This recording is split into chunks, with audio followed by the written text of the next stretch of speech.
Stretching 5.5 kilometers into the Arabian Gulf lies the most audacious engineering project the world has ever seen. Palm Jumeirah is so vast it can be seen from space. Built only from sand and rock, threatened by earthquakes, violent storms and erosion from the sea, it's remarkable that Palm Jumeirah exists at all. If God had wanted an island in the shape of a palm tree in the ocean, he'd have put one here. Engineers must race against time and battle constantly with the forces of nature. This is a megastructure they thought could never be built. August 2001. The Arabian Gulf is a massive activity.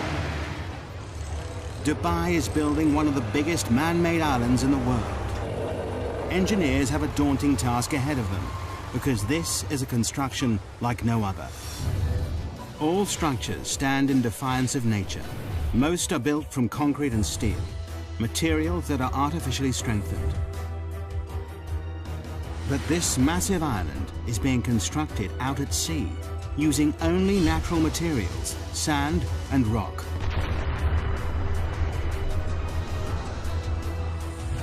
And both start eroding the moment they hit the water. For project manager Bob Berger, it's a daunting task. Any construction is in defiance to nature, and this is an extreme example of that. Every day, we're trying to prevent the destruction of what we built. The Middle East, Dubai, the jewel of the Arab world. A kingdom built on the profits of its oil reserves. This tiny emirate, twice the size of London, is one of the richest places in the Arab world. But it hasn't always been like this. 50 years ago, Dubai was a trading town built on a creek. Over half a century later, it's been transformed. Now it's famous for gold, trade, and oil. But there's a problem on the horizon. By 2016, the oil will have run out. It'll mean disaster for the economy. Dubai must find a new source of income. The Crown Prince, Sheikh Mohammed bin Rashid Al Maktoum, has a $2 billion plan to save his country. He's ordered his kingdom to transform itself into the world's #1 luxury tourist destination. And the Crown Prince has a history of getting what he wants. To put Dubai on the map, he's already built one of the most luxurious hotels in the world, the Burj Al Arab, created top-class golf and race courses, and is planning the world's tallest building. But now, the Crown Prince's big idea is mass tourism. Dubai seems the perfect spot. It offers sun almost every day of the year, glorious beaches and azure seas. 5 million tourists visit here annually. Now they want to triple this to 15 million.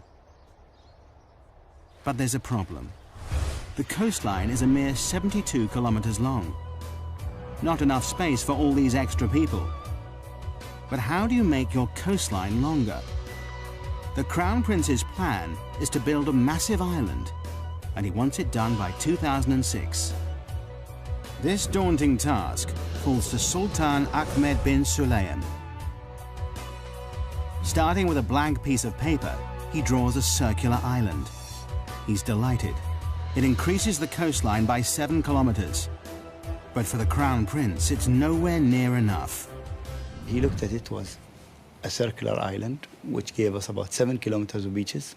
And he said, why not 70 kilometers? It's back to the drawing board. This time, the Crown Prince works on the design himself, pulling it about to increase the beachfront. Nothing seems right. But then he comes up with an audacious plan. What better for a paradise island than the shape of a palm tree? 5.5 kilometers across, it increases the coastline by a whopping 56 kilometers, 9 times more beachfront than the circular island. But no one has ever built an island this size and shape before. When I first heard of this project, I couldn't believe it. I thought it's incredible. The extraordinary plan is to build a city at sea. The Palm will be covered with luxury villas, shopping malls, and restaurants. The crescent-shaped breakwater, linked to the Palm by a tunnel, will hold 22 hotels. The easiest way to build such a massive structure at sea is to use concrete and steel. But this doesn't fit with the Crown Prince's plans. His idea creates an added challenge. To blend in with its surroundings, the island must be made entirely from natural materials. The palm-shaped island will only be made from sand, 94 million cubic meters of it. All that protects this from the sea will be a breakwater, 5.5 million cubic meters of rock. Together, there's enough sand and rock to build a 2.5 meter high wall circling the entire world.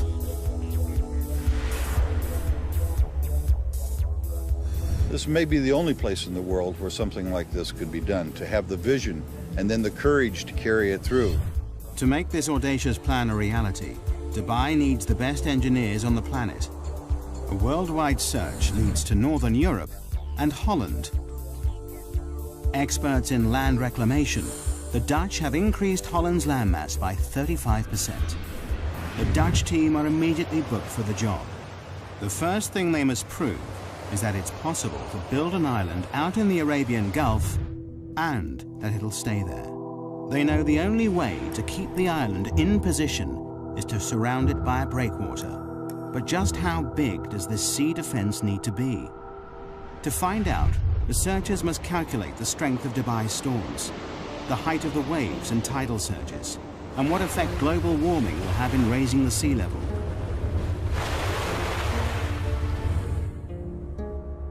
The biggest fear for all coastal engineers are massive freak waves.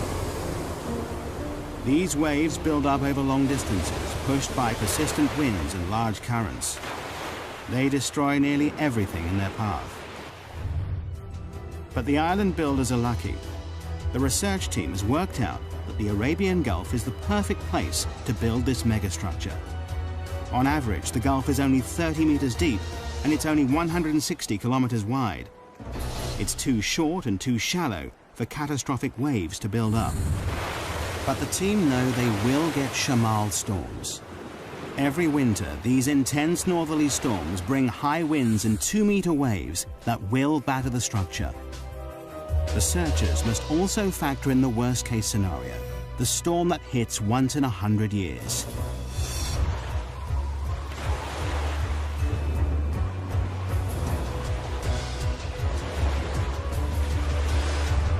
The team do the final calculations.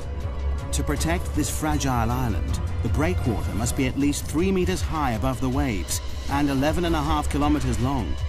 But just when the engineers thought they were ahead, they're given another challenge. The developers in charge of this megastructure want to start construction immediately, before the research is complete. It's a huge gamble that could come back to bite them. If they haven't got it right, the whole structure might be washed away. As well as starting before they're ready, the engineers must perform a miracle. Normally, a project like this would take 15 years to build, but they must do it in 5. Before work can begin, the engineers must first work out just where this awesome creation should be built.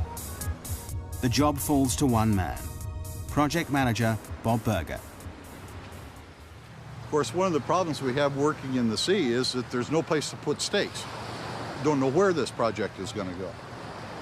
So what we did, we were requested by His Highness Sheikh Mohammed to know where this island is going to be. We marked off the center of our plot. I stood there, the very first one, right in the edge of the water. My arms down the beach each way, closed my eyes. This is the center line of the project. An engineer puts stakes in that line, and that became the center point of the entire project, just like that. August 2001, the breakwater construction team take to the sea. They've only 2 years to build this massive 11.5 kilometer sea wall. But just as they get started, disaster strikes. September the 11th, 2001. The World Trade Center in New York is attacked in a brutal act of terrorism. Overnight, tourism to the Middle East stops. But work has already started on the Palm Island. Will millions of dollars and months of research all be in vain? September 2001. In the wake of terrorist attacks in the United States, travel abroad halts abruptly. Fear and panic spread. People are too frightened to travel, particularly to the Middle East. It could have disastrous consequences for Dubai's ambitious plans. Work has already begun on building one of the biggest man-made structures in the world, a giant palm-shaped island that'll transform Dubai into a world-class holiday destination. The massive 11.5-kilometer breakwater is under construction. Both the breakwater team and the Palm Island team are assembled to make the dream a reality. But 9/11 throws the plans into turmoil. The 1,200 foreign engineers fear their lives could be in danger. They make contingency plans to leave the country. In the meantime, they're advised not to go into Western hotels and bars. Business slumps. Beaches are empty. Restaurants deserted. No one wants to be here. For 3 months, Dubai grinds to a halt. The sun is setting on the Middle East's tourist industry. But the job must carry on, whatever the political climate. The oil reserves are running out. The Crown Prince stands firm. The developers are now committed to the build. Millions of dollars have been spent hiring the world's top reclamation engineers. They've worked on huge projects, like Hong Kong's Cheplak Kok Airport, Holland's North Sea Wall, and Singapore's Industrial Centre. But no one has reclaimed a structure this size or shape before. By November 2001, the race to build this megastructure is really underway. 9 barges, 15 tugboats, 4 dredgers, 30 heavy land-based machines, and 10 floating cranes are needed to construct the massive seawall. For the breakwater team, their first step in this awesome challenge is to build up the sea floor. 3 massive dredgers take up a thin layer of sand from the barren seabed nearby. Then they dump this sand in a layer up to 7.4 meters thick. This must be done while the sea is at its calmest. To keep it in place, barge loads of rubble are dropped on top of this. This bed of rock will raise the breakwater from 4 meters below sea level to 3 meters above. It's the beginning of the sea defense, without which the island cannot exist. The sloping layers take out the force of the waves as they hit the wall, but the sand and rubble layer is only the base, the core of the breakwater. What really creates the protection is the outer armor. For this, engineers need vast lumps of rock. Each piece of rock weighs up to 6 tons. It's these massive boulders that will protect the fragile island from the destructive force of the sea. But sourcing enough rock is an enormous task.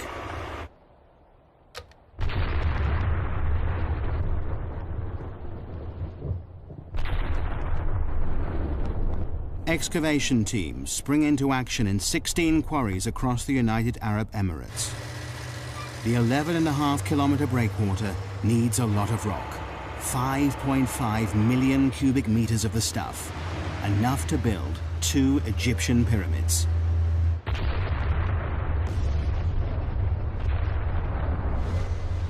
Rock is blasted out of the mountains night and day.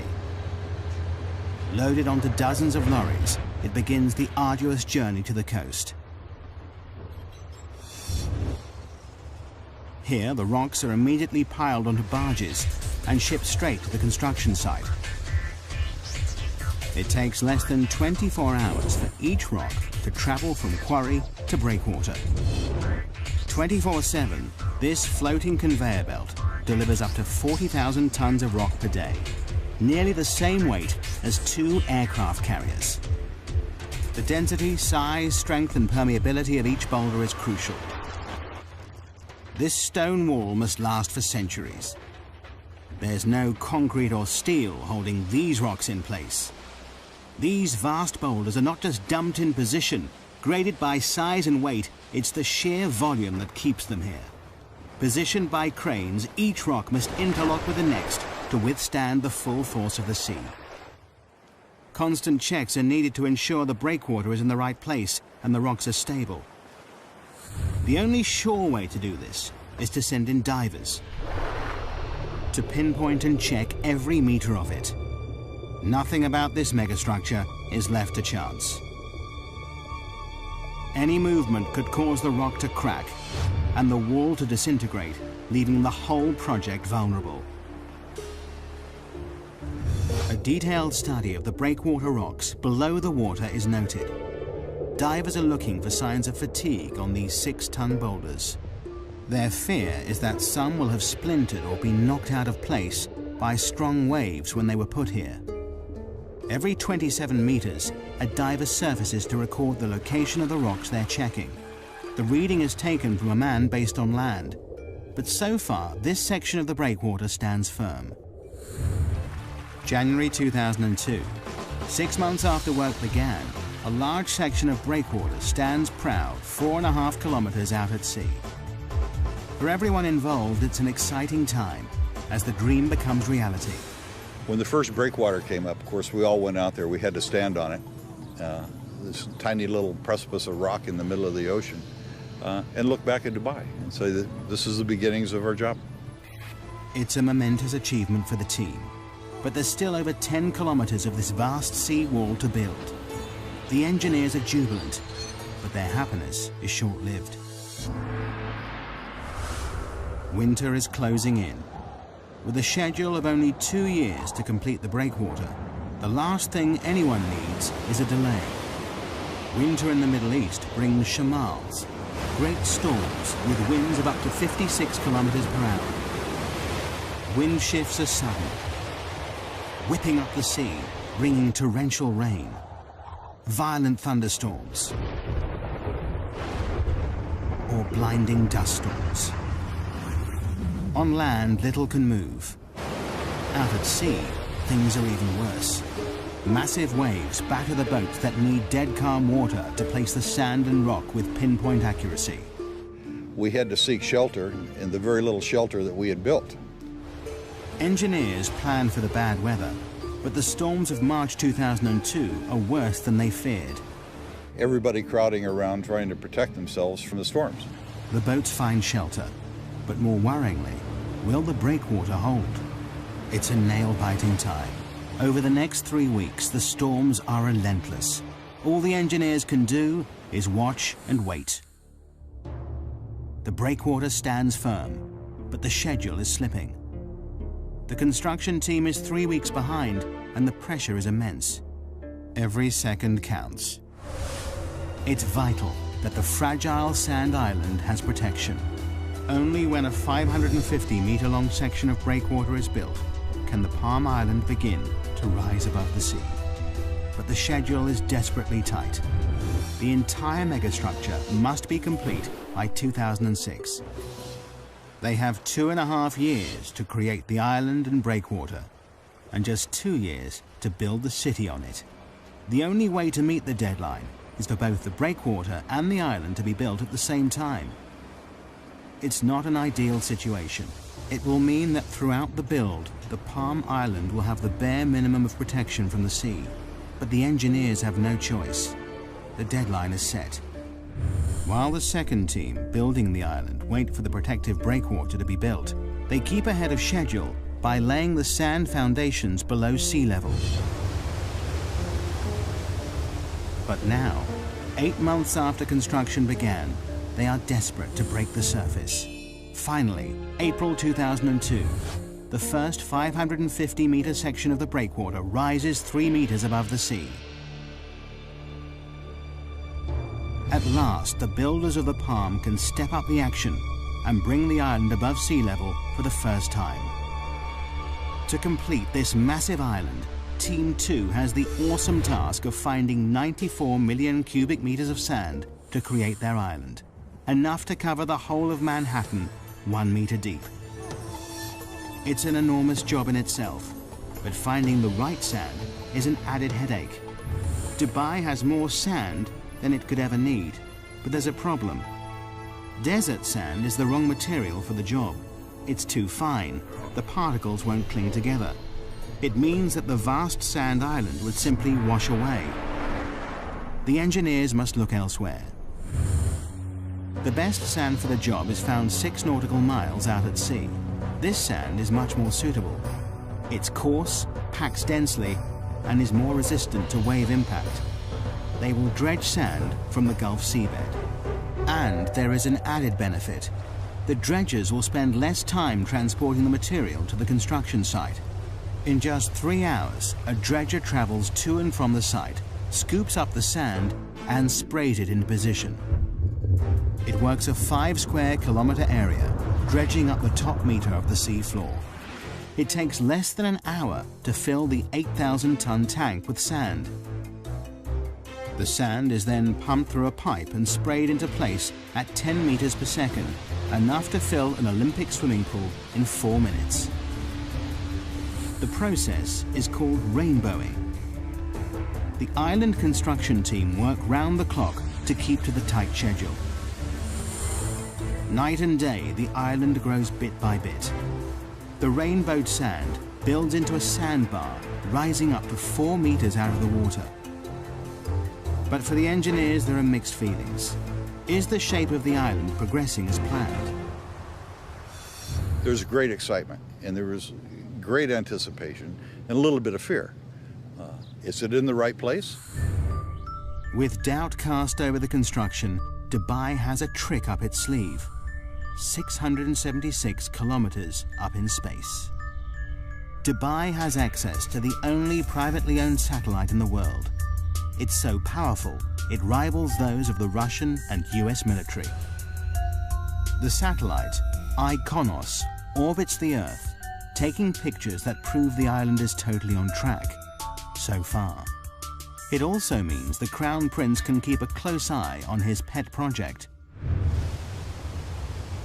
August 2002, a year in, and the island team is ahead of schedule. 8 kilometers of the breakwater stands firm. 8 palm fronds break through the azure seas. But it's a grueling and difficult process. Rainbowing is a common operation in land reclamation. But this is no ordinary reclamation project. There is no mold for the palm shape and no fixed points to get bearings from. The unique shape makes it a nightmare to build because the whole design relies on accuracy. This enormous structure has 56 kilometers of waterfront and almost all of it is curved. To make things more difficult, it's impossible to tell from the ground if the sand is falling in the right place. The only way to complete this task is to use state-of-the-art technology. Prior to GPS, we couldn't have done this job. There are only 2 straight lines in this project. All the rest of them are curved. It's all down to a team of 5 men who walk the perimeter of the island every day as it takes shape. It's grueling work. Summer temperatures reach a searing 48 degrees Celsius. Humidity hits 95%. With heavy packs strapped to their backs, these mobile receivers create a grid reference for the island. Receiving signals from space and a fixed position on land, the height and position of the sandbars is recorded. With these coordinates, dredgers can sail into the exact position and rainbow the sand with pinpoint accuracy.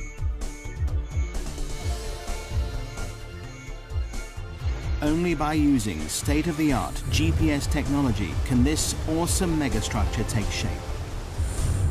As the world watches, the Palm Island becomes a reality.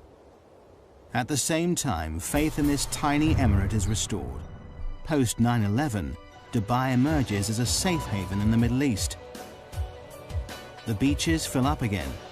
Business resumes. The Crown Prince's gamble to continue construction has paid off. But there is still a deadline to meet. The island must be built by 2006. Coordination between the 2 teams, one building the breakwater and the other reclaiming the sand island, is crucial. If they don't work in perfect synchronicity, the whole project could be thrown into jeopardy. If the breakwater progressed too quickly, it would cut off access for the reclamation contractor. If the reclamation went too quickly, then it would be at risk for the storms. We couldn't let one get ahead of the other in any way. It's a delicate balance. But a year into the project, and incredibly, work is on schedule. Against all odds, the Palm Island rises above the waves, protected by the ever-increasing sea wall. It's a symbol of engineering achievement. But the engineers' biggest challenge is still to come: how to make the island safe to build on. The majestic Palm Island is only made from sand. But sand is unstable and highly susceptible to the movement of water around it. It also takes time to settle before it's strong enough to build on. But this awesome structure will support a city of 120,000 people, and their safety relies on firm foundations. This massive sand island must be made rock solid. But how? October 2002. Dubai is building the world's most audacious engineering project in the Arabian Gulf. A 5.5-kilometer island in the shape of a palm tree, made entirely out of natural materials. A year into the build, and 2/3 of the breakwater is complete. 8 kilometers of massive rocks piled 3 meters above the waves, backed by 200 meters of beach that will eventually carry 22 hotels. Behind this sea defense, the first 9 palm fronds made of sand rise above the water. Dredgers spray sand from the seafloor, a process called rainbowing, to create the first half of the 5.5-kilometer island. But building a man-made structure in the middle of the sea with only rock and sand throws up challenges every step of the way. The team constantly battle with nature as the sea erodes the work they do. We worried initially that we could actually do it, that we could place the sand where it should be, that we could place the rocks where they should be. The teams now race to finish the project. But then the engineers discover a problem that could put the whole project in jeopardy. The decision to start construction before completing the research has finally caught up with them. Coming in or going out. The sea is not circulating around this massive megastructure as they planned. The tides are not flushing the system properly. Clean water is not moving fast enough round the inner waterway. The water is in serious danger of becoming stagnant. People have paid millions for a piece of this paradise island. Green fetid water is not going to work. A solution must be found, and fast. Changes must be made to the design. But all the time, the Palm Island is taking shape to the original plan. Further tests are run on the computer. Luckily, the solution is found just in time, and it's simple. The seawall must have 2 breaks in it. 2 4-lane bridges link the sections of the breakwater. These 2 openings mean enough fresh-flowing water can get into the system. Twice a day, the tide enters the structure, pushing clean water around the fronds. Over 2 weeks, the entire waterway is replenished. But there is always a fear it may return. Environmentalists now test the water every day to check that the system is working. The return of algae and stagnant water is something they can't allow. With the water quality assured, the project is back on track. Teams race to finish the structure. 7 dredgers rainbow the sand, creating the last few palm fronds. Floating cranes lift the final rocks into place. By August 2003, the breakwater is complete. An awesome 5.5 million cubic meters of rock now holds back the full force of the sea. 2 months later, in October, the island reclamation is finished. 94 million cubic meters of sand have been pumped into the Arabian Gulf to create the perfect palm shape. In just over 2 years, the Palm Island has finally risen from the sea. The deadline has been met just on time, and phase 1 of this monumental engineering challenge has been accomplished. there is still a very long way to go. Phase 1 is only the completion of the foundations. Now to fulfill the Crown Prince's dream. 4,500 houses and apartments, hotels and shopping malls must be built along the waterfront. This sand island must support an entire city. But here lies the next major problem. Sand is not easy to build on. Because the sand has been sprayed into position, it's loose and uncompacted. We get the material for the islands dredged from the seabed, which means that all the fine materials are already cleansed from the sands. You can drive on it within a couple hours after you reclaim it. However, it's not satisfactory to build on. But a strong base is vital to support this city at sea. Before construction can start, engineers must find a way to compact the sand to make it firm. In theory, the idea is simple. All we have to do then is compress the top layer. As you can see, when you press down, very little displacement, except straight down, nothing to the side. That gives us a firm surface to build on. But in reality, the engineers are working with an area spread over 5 square kilometers. Over time, the sand will compact naturally, but this will take years. And time is something the engineers don't have. Construction of the infrastructure must start immediately. As if the schedule wasn't pressure enough, there is another, more important reason why the foundations of the city must be made extra strong. Dubai sits just on the edge of a major earthquake zone. Bam, Iran, north of the Arabian Gulf. 5:26 a.m., 26th of December 2003. The town is hit by a quake measuring a massive 6.6 on the Richter scale. In minutes, 60% of the buildings are leveled. 43,000 are dead, 20,000 injured, and 60,000 are homeless. Following this, multiple quakes hit Dubai 480 kilometers across the Arabian Gulf. It's a wake-up call to the Palm Island project. If the epicenter hit Dubai, it could spell disaster. Should an earthquake come through the area, the sand might lose its cohesiveness down deep. The reclamation process piles sand one grain upon another. If we put the ocean around it, you see the island. However, the lateral forces of an earthquake can make the island disappear. This terrifying phenomenon is called liquefaction. It happens when a quake shakes the Earth's surface, causing sand particles to move. As the sand compacts, it pushes the water between the particles upwards, making the ground liquefy. It means the island would sink back into the sea. This was terrifyingly evident in Kobe, Japan. In 1995, an earthquake measuring 7.2 on the Richter scale rocks the city. In seconds, the buildings are reduced to rubble. But in the harbor, events are very different. The force of the quake liquefies the reclaimed land the port is built on. Harbor buildings and walls literally sink into the sea, causing nearly $7 billion of damage.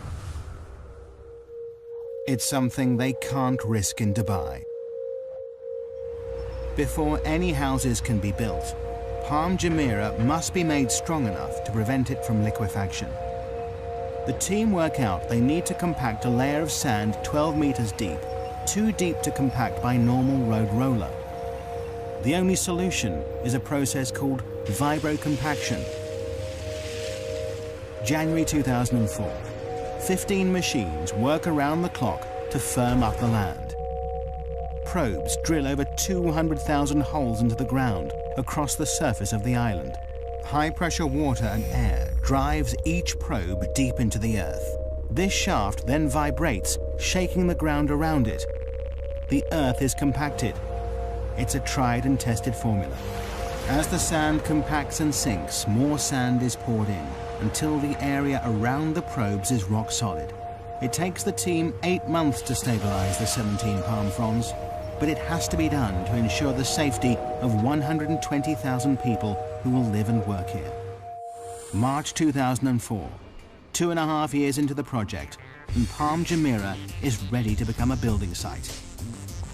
Now thousands of trucks and cranes, tons of supplies, and 2,000 laborers descend on the island. This is the most complicated part of the project, the installation of the infrastructure, gas pipes, electricity cables, water supply, and buildings. In 2 years, they must build an entire city at sea. But have the developers set themselves a near impossible target?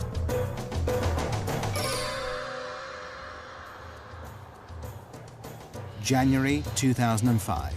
One of the world's biggest man-made structures has reached a critical stage. After 2 years, the island foundations rise out of the sea. Now engineers turn their attention from sand and rock to concrete, glass and steel. They're building an entire city out at sea in just 2 years. Nothing like this has ever been attempted before.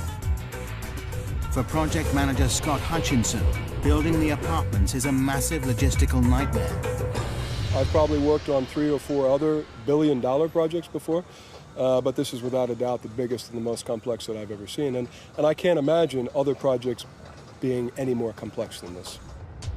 850 buses ferry the 40,000-strong Asian workforce on and off the island in 2 12-hour shifts. They'll work in grueling temperatures of up to 48 degrees Celsius. As well as thousands of people, millions of tons of concrete and steel are shipped in from around the world and driven onto the Palm. 51 different contractors build houses, roads, canals, shopping centres, sewage plants, and each part of the jigsaw must meet the next perfectly. To stay on schedule, all the materials must arrive on site exactly on time, and they will go to any lengths if they don't. If material isn't showing up from overseas, you put somebody on the plane and fly the guy out there to get it done. You don't wait, you don't sort of react, you just get out there and try and be proactive, because otherwise a job this size never gets done. Supply is not the only problem. Installation of the utilities and pipelines is a massive headache.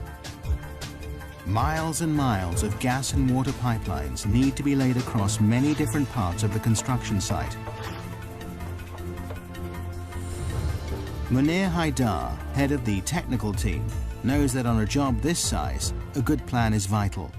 It's not that there is no plan, there is a plan, but you have to monitor and adjust this plan on a daily basis because it changes every day. Since the island's launch in 2001, it's changed beyond recognition. Originally, Palm Jumeirah was designed to house and service 60,000 people. But by 2004, developers realized the public loved the idea so much, they doubled the capacity.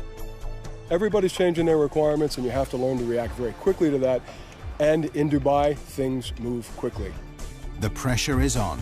Incredibly, when the Palm was first released to the public, all the houses sold in 3 days. The most expensive go for $1.2 million.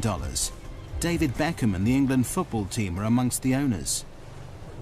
Now, 3 years on, the residents want to move in. There are over 1,800 villas to build on the palm fronds, enough to stretch the Champs-Élysées in Paris 14 times.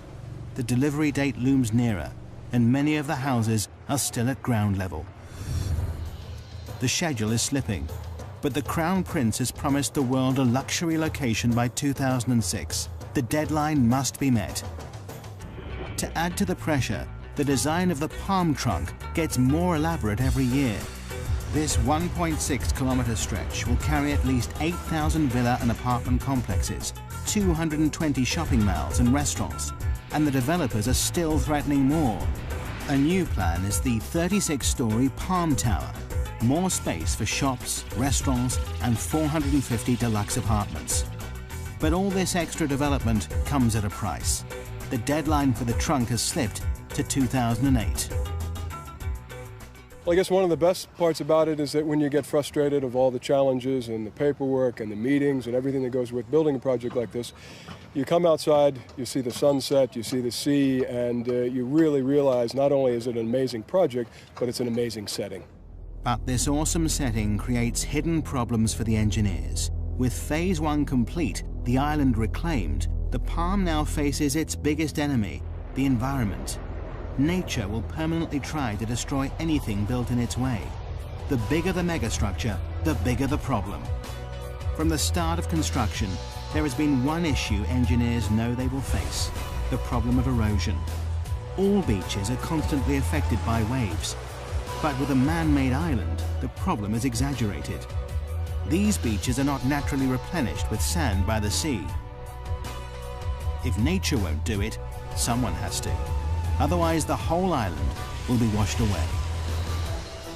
Only now the island is complete can they see the full extent of the problem.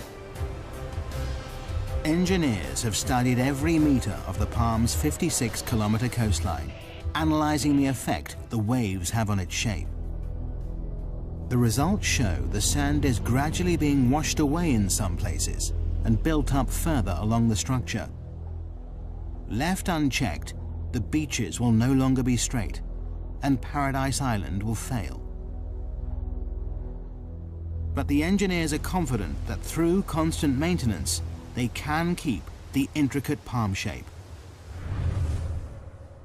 Just when the developers think they've cracked the problem, an even bigger dilemma rears its head. Beach erosion is also affecting the Dubai coastline on a much bigger scale. Dubai is famous for its beautiful beaches. Could the success of the megastructure cause the mainland's downfall?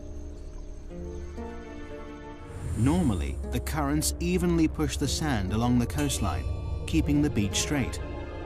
By building a massive structure so close to the shoreline, wave movement in the area has altered. The current is changing the shape of the coastline. In some places, sand is deposited, extending the beaches out to sea. In others, the beach is eroded away. And initial research shows some worrying facts. In some places, the shoreline could be eroded by 5 to 10 meters per year. Eventually, it could destroy mainland resorts, property, and roads. In time, the coastline will settle down. Nature and the structure will learn to live with each other. But this may take years. In the meantime, the developers have bought a dredger. This will suck up the sand where it is built up along the coast and deposit it in the areas suffering from erosion, returning the coastline to its original shape. Dubai's beaches are safe, for now. The engineers are constantly working out how to tame nature's forces. The erosion problem is under control. But the threat to the project doesn't just come from the surface of the sea. They now face a new dilemma beneath the waves. How has this awesome megastructure impacted on the ecology of the area?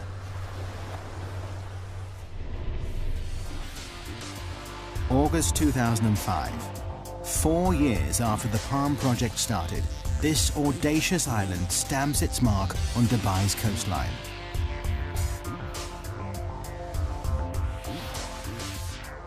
This was the first step, a big step, in putting Dubai on the map. But by pushing into unknown territory, building structures never built before, engineers face new problems all the time. Since the Palm Island's conception, environmentalists have been convinced the building of this megastructure would destroy local marine life, ruining one of its greatest selling points, the azure seas it sits in. For the developers, it's a problem they're constantly watching. Every 6 weeks, divers check the waters. Fish and corals are monitored and measured. But fears that construction may have destroyed this underwater world appear unfounded so far. In fact, this megastructure seems to be having the opposite effect. Not only is the marine life unaffected by dredgers removing a meter-thick layer of sand, But the breakwater has created shelter for fish and is attracting new species into the area. Now the palm developers are turning this to their advantage. They plan to build the largest artificial reef in the world. In June 2004, 2 jet fighter planes were dropped to the seafloor for people to dive on. There are even plans to sink a red London double-decker bus. In true Dubai style, they'll create something from nothing to rival the reefs of Australia, the Red Sea, and the Maldives. Even before the Palm is finished, the Crown Prince is inspired by its success. Now he wants 2 more islands, each bigger than the last. Palm Jebel Ali is 1 year into construction. It's twice the size of the first, nearly 8 kilometers in diameter. This is designed to be a tranquil island with 29 luxury hotels and an inner ring of water homes that spell out an Arabic poem scribed by the Crown Prince himself. Even bigger is Palm Deira. Work has just started on this whopping 14-kilometer-long island that will support 500,000 people. Although engineers have the confidence of knowing how to build these structures, they now have a more worrying problem: supply. To raise this island from the sea will take 1,500 million cubic meters of sand, 15 times the amount needed to build the first palm. Could this outrageous structure fall at the first hurdle because of lack of materials? Dredgers are driven further out to sea in search of enough suitable sand. But the engineers are confident that their goals are achievable. But just when they thought resources were stretched to the limit, the Crown Prince has the most outrageous idea of them all. To make Dubai the #1 tourist destination, he wants to build the world. 4 kilometers out at sea, hundreds of small islands are being constructed. Seen from the air, these islands will take the shape of the continents of the world. It's an even more complicated structure to build than the Palm. This is not 1 island, but 300, and each one is different, varying in size from 5 acres to 20. The deadline for these exclusive private islands is 2007. Arizona, Wyoming, France and Australia are all up for sale. They cost anything from $6 to $36 million, and that's before anything is built on them. But creating the world takes land reclamation to the limit. This archipelago of sandbars covers an area almost 7 kilometers by 9. Each island has to be built in exactly the right position to create the global look from space. Any mistake and the whole design will be ruined.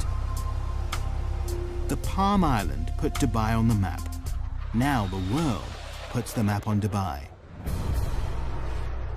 But have the developers gone too far? Will the demand for property keep up with the escalating build? Will the bubble burst? So far, 2 of the Palm Islands are completely sold out. A third of the world has been snapped up. But this still leaves a lot up for sale. But the developers are confident they see no end to the demand. Megastructures are the latest craze. To top all plans, in January 2005, they launched the Dubai waterfront. This claw-shaped landmass won't just stretch far out to sea. It will also create 75 kilometers of waterfront, stretching into the desert. Together, all these megastructures will extend the coastline of Dubai from 72 kilometers to a whopping 1,500, a 2,118% increase. Meanwhile, the first Palm's construction team continues to meet the deadline of 2008. But the island stands here in defiance of nature, proof that engineers can and will continually push the boundaries of engineering technology. The Palm Island is truly an awesome megastructure.